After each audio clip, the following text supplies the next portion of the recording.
dried leaf is put into the top here.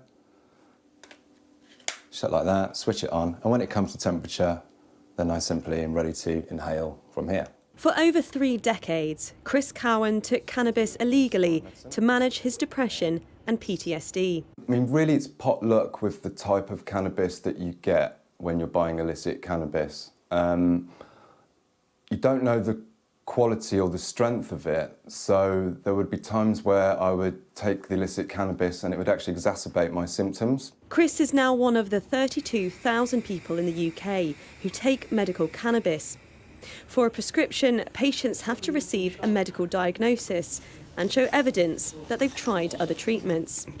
The difference is huge. It's still the same plant, but it's very, very different to the illicit cannabis that you get. The first thing that I noticed is that it alleviates my symptoms right away. It doesn't get me high, it doesn't intoxicate me. In fact, it does the opposite.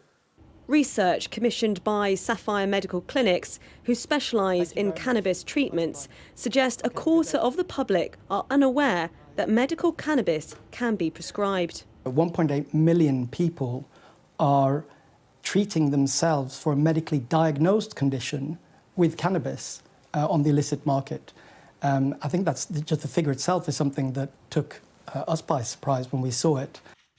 GPs can't prescribe medical cannabis. They need to make a referral.